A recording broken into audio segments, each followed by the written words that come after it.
शब्दों में रसधार। अब आप श्री से आशीर्वचनों हेतु अनुरोध करती हूँ मैं बारंबार, बहुत विनय पूर्वक परम श्रद्धेय गीता मनीषी महामंडलेश्वर ज्ञानानंद जी महाराज जी से मैं विनय पूर्वक अनुरोध करती हूँ, कृपया आप पधारें और अपने आशीर्वचनों से हम सभी को लाभान्वित करें।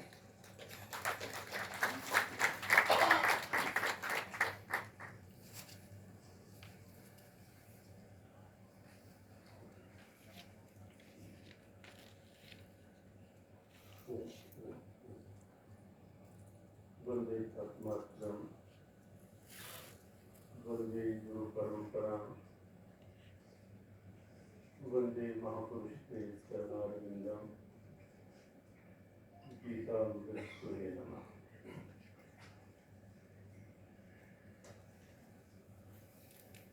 एक अत्यंत मांगलिक,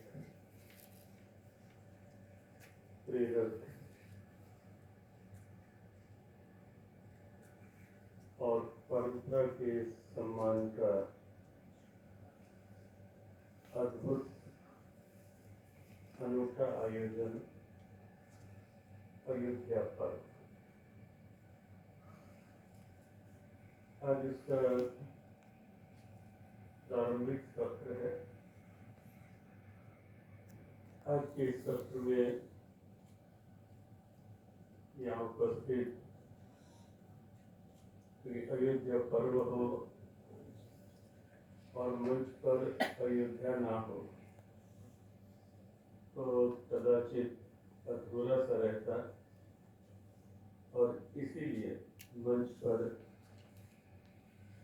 हमारे पूज्यपाद मणिराम दास छावनी, श्री महंत नृत्य गोपाल दास जी महाराज के कृपा पात्र और वर्तमान में वहाँ के उत्तराधिकारी अध्यक्ष परम पूज्य महान कमल नयन दास जी महाराज की उपस्थिति को सादर वंदन। अभी अभी जिनकी बहुत विचार युक्त और अवसर और आयोजन के पूर्णतः अनुकूल एक प्रेरक वाणी श्रवण कर रहे थे। हम जम्मू कश्मीर के योगा कर्म कौशलम को चर्चा करते हुए उपराज्यपाल माननीय मनोज सिन्हा जी कुछ शब्दों का उन्होंने प्रयोग किया, कहीं कल्चरल मैग्नेट और कहीं मॉरल कंपास, और जो वृत्त उन्होंने अयोध्या के तात्विक स्वरूप का अपने शब्दों में लिया वो वास्तव में बहुत सुंदर। और यहाँ के इंदिरा गांधी कला केंद्र के अध्यक्ष और भारत सरकार के द्वारा फंड पोषण से सम्मानित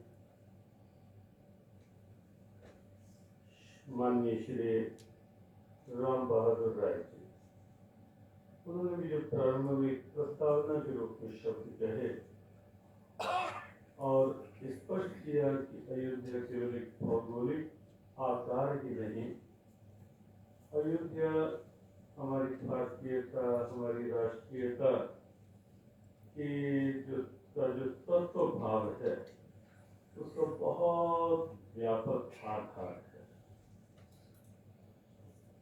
मंच पर वासुदेव कांवर जी हैं, उनके द्वारा जो चित्रकला प्रदर्शनी लगी है जिसका वर्णन आदरणीय श्री राम बहादुर राय जी ने भी किया, वास्तव में एक चित्र केवल हमें लगता है कि उनकी तुलिका से निकले हुए वो चित्र नहीं है, उनके अंदर के जो गहरे भाव हैं प्रभु राम के प्रति, अयोध्या दर्शन के प्रति, वो भाव ही तूलिका के माध्यम से साकार होकर के वहाँ दिखाई दे रहे थे। बहुत अभिनंदन। और आयोजन में महती भूमिका है जिनकी अयोध्या धाम के पूर्व सांसद आदरणीय लल्लू सिंह जी, सभागार में उपस्थित विभिन्न क्षेत्रों के शुभचिंतन माध्यम। भारत परंपराओं का देश है और उन परंपराओं में पर्व परंपरा एक अद्भुत परंपरा है। एक बहुत वैचारिक परंपरा है, व्यवहारिक परंपरा है। और यदि उसकी गहराई में जाया जाए और उदारता पूर्वक देखा जाए तो निश्चित और निस्संदेह एक वैज्ञानिक परंपरा भी है। पर्व परंपरा पर्व जहाँ एक ओर हमें हमारे समृद्ध अतीत से जोड़ते हैं, गौरवशाली इतिहास का से परिचित करवाते हैं, वहीं साथ ही साथ पर्व हमारे सामने भारत का तत्व रूप क्या है वह भी रखते हैं। हम कल्पना करें यदि कि पर्व परंपरा ना निर्धारित हुई होती, ना निश्चित हुई होती, तो हम कहाँ समझ पाते कि भारत का तत्व क्या है, भारत का मूल स्वरूप क्या है।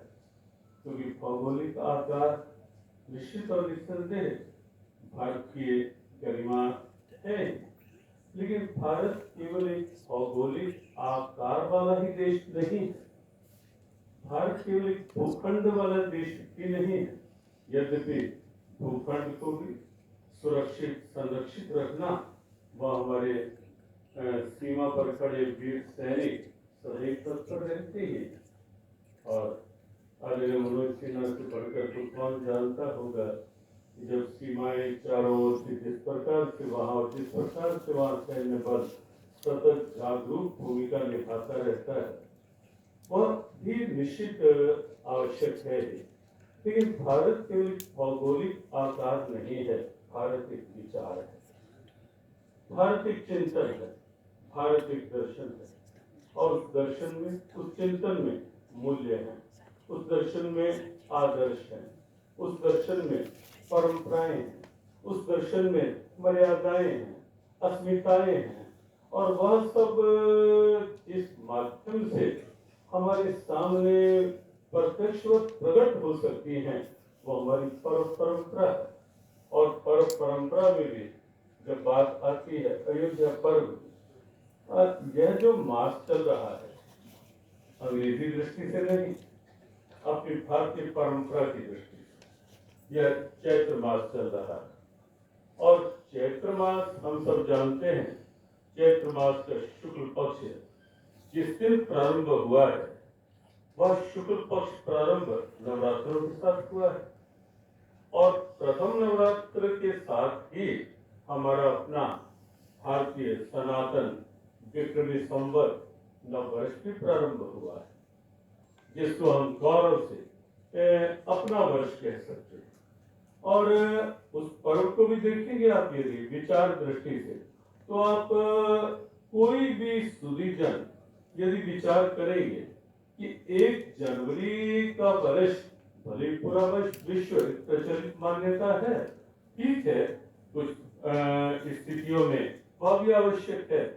लेकिन वैचारिक दृष्टि से यदि आप देखेंगे कि 1 जनवरी को प्रारंभ होने वाला वर्ष और अपने नव संवत से प्रारंभ होने वाला नव वर्ष, और दोनों में एक वैचारिक तुलनात्मक अध्ययन यदि आप करेंगे खुले मन से, तो आप पाएंगे कि हमारा अपना नया वर्ष कितनी नव प्रेरणाओं से जुड़ा है, कितनी दिव्यताओं से जुड़ा है, कितनी मांगलिकता से जुड़ा है, कितनी शुभता से, शुचिता से और एक पावन प्रेरणा से जुड़ा हुआ है। हमारा अपना नया वर्ष जब प्रारंभ होता है, ये चैत्र मास शुक्ल पक्ष प्रारंभ हुआ, हमारे अपने नए वर्ष से प्रारंभ हुआ।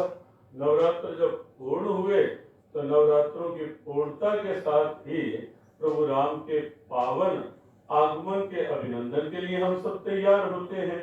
जब वर्ष प्रारंभ होता है, नवरात्र प्रारंभ होते हैं, तो प्रभु राम के आगमन के अभिनंदन की तैयारियां प्रारंभ हो जाती हैं। श्री रामनवमी आ जाती है और श्री रामनवमी के साथ साथ जब समय आगे बढ़ता है और आने वाला कल जो है परम भागवत, परम संत, बल और बुद्धि के निधान श्री हनुमान जी महाराज का पावन जन्मोत्सव कल आ रहा है।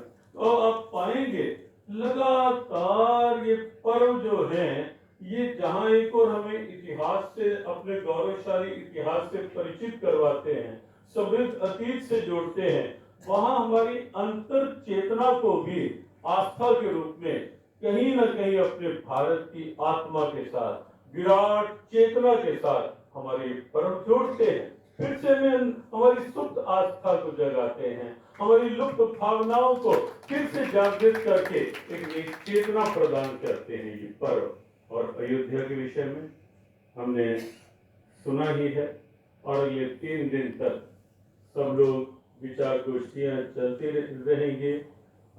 पूज्य संतों का मार्गदर्शन मिलेगा, अनेक प्रबुद्ध जन अलग अलग विषयों पर अपना चिंतन प्रस्तुत करेंगे और एक ऐसे समय में इस समय हम हैं।